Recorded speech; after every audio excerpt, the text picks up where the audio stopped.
Muktada Mabataram Noxeri, Loina Nangasi, Channel Sinangasi Tagasagadu video sa, Masi, I get subscriber, Amana comment Pirapani, Atopoman speak Yawe, Ado Amana Pirapagation, Nixing Japan Hitare, Mother de Hogi, the PUB, Akogi Mayum Palabi, Piemana, Mahaki, Mapuroiba, Amasum Maki, Machani Paka, Natragamai Machale, who sing Hitare, the P. Masana P. Amazon Pro, Machale Hitare, Machale the Piemana. Mahaki Mapureba Musum Haki Masagi, I found a bit of Kari Tobuya Bagavani, Sigimatani video and Birabani. Hibadi, Hadi Bahi in the Pua Singina, who get no Magitowa, Mato Hitarico, Masiji, Apopota Batare. Masi Abom Target the Higi, even Imoinugi, Matanga Higi, the Mana Pamba, the Pigilam Chat, Aduga, Emun Manungi, Togaba, Matan Karadum people, have the Imoinugi video. I am a man of Shem Kivaka, Amayawi, Mother Sudum Karadum Yawi, Adotoana, Nasigi location of Higi in the Pua. Tangai for the Togaba, Adugumba, Afova, Habitat, Mungi, Fanabigamata, Markin, Mapurugama, Markin Masagi, the Mata, Kari Tobuya, Habitat in Matani. I am Kanga Haidana, Shenzo, Motina City, I actually like Karamatin of Jerga, I am the Kadoltam Zabani, Asoya Yarsu, Mayang Aminasi, Video C, Minashaitana, Hijeri. Mayamutram Noxeri, Luna Senelesina, Nasitaga Secretariba, Video C. Channel asigi video da comment pibirakpa adugumba amani madudi mawa mapuraiba lairaba macha lairaba adugumba nupi amana imung manung chawkhanabagi damakta kari tawba yabage habi matangni masigi matangda video si semjabani hadana haijari mawa mapuraiba lairabi yum koibi nupi amana imung manung chawkhatnaba chatkadaba hauna lonchat asidi aikhoigi oinadi imung ama chawkhatpa nungai ba haiba asidi even imoinuna yaba nupigi lamchat adubu ngakna chatchaba nupi sing aduna oigani even yaningdaba pamjadaba lamchat chajat sing adubu chatliba imung aduda evena ngaihaktasu pantharamdi thaujalal kobiramdi maramasina yum koibi nupi amana mahaki nupa amadi macha yaifanabagi damak even imoinuna pamjaba yaningba lamchat chajat ngakna chatpatai Matam ahumbu masak khangna lining bi ayuk angan bagi mangang lining numit yung bagi luwang lining yasang bagi khuman lining guru ahumgi masak khangba nupa nupi singi imung manungdi nungayai phaba pinabibo oi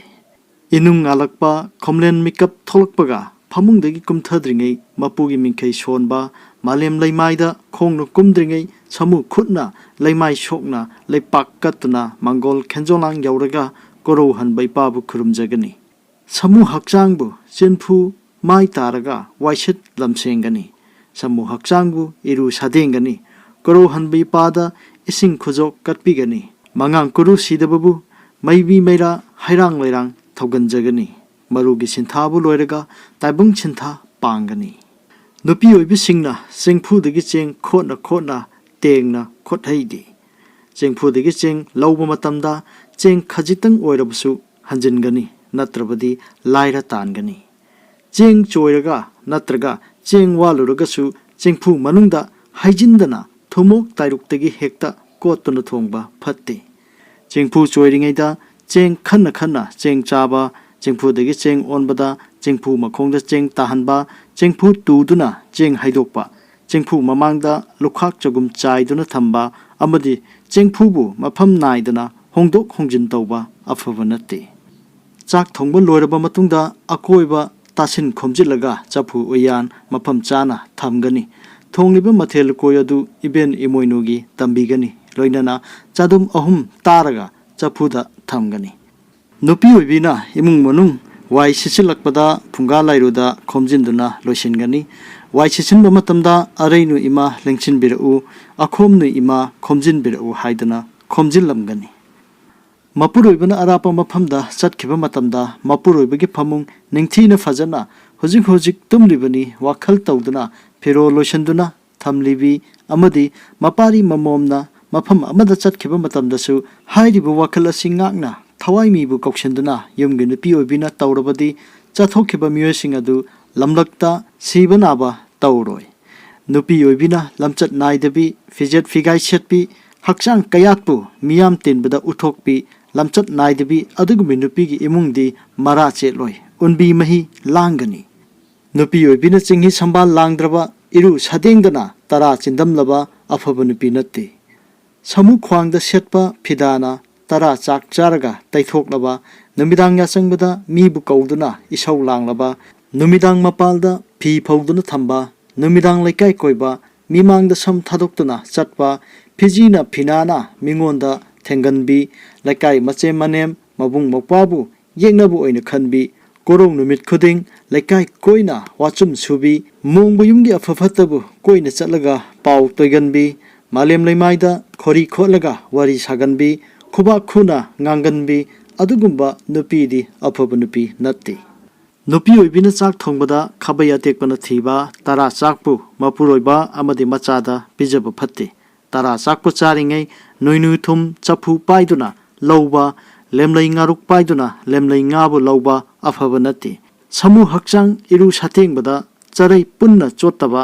charai mukhwang setpu sumdana imung changna phi hongba afaba natti nupi oibina ayuk yahobada chamlang phana mongbu yumgi maning thongda yahoba afaba natti mapari mamombu warakpada yathang akhak thongna michaibi mapari mamom warakpada samu khongna kauna warakpi tawbiroidabani numidangi matamda yumlel maira mutna thambasu tahoidi momnu nupi oibina sanglo lichatpa yelang linaiba khongdrum mairel khaihaidi amadi numidang imung amambada sanglo yensang makoi langphade maroi mapang hek heidi kairoi mache manemna khambi mai nirabadi korou numit nungbum amada mai ahumrak pihaidi mongbo yumlen lingdaba lamboiba lai ningbabu oirabasu laira aton taraba namu pangan cholaba singna tare chenja nirabasu korou nungbum amada thengkhang ahumlak haphadi chelgaung nunggi tare silbu nungsinaba anakpa marup oidunasu samu makhutna phangna lauhallaba loimom phaukai nungdagi phaubu namu atopada samu makhutna khaina lauhallaba chengphu nungdagi tara chengjen thumpu nungdagi noinu thum ngaruk nungdagi lemlai nga sil sunaba makhusugi khulaibu haibadi thangjau yopak asigumba khulai sing asibu mongbo yumlelgi mapotpu namu atopada samu makhutna phangna lauhallabadi taret lalgai mayeng tagani loimom phaukai mayeng tagani asumna ngasi channel asina thamjaribasi imung manung puribi mawa mapuroiba lairibi macha lairibi atungbi nupi amana imung manung chokhanabagidamata mahangna tawgadaba hauna lochat khara adu mayamda thamjabani hairiba singasi adugumba lairik iben imoinugi lairik kayada hariba ibena yaba nupigi lamchat ibena yaningdaba nupigi lamchat imung manunggi oiba mahana pamba pamdaba adugum khara adudagi laukhatcharaga mayamgidamata khodol tamjabani haiduna thamjari ngasi goinati matang swaida video asi loisinjaragi kanglaipai mana yaifare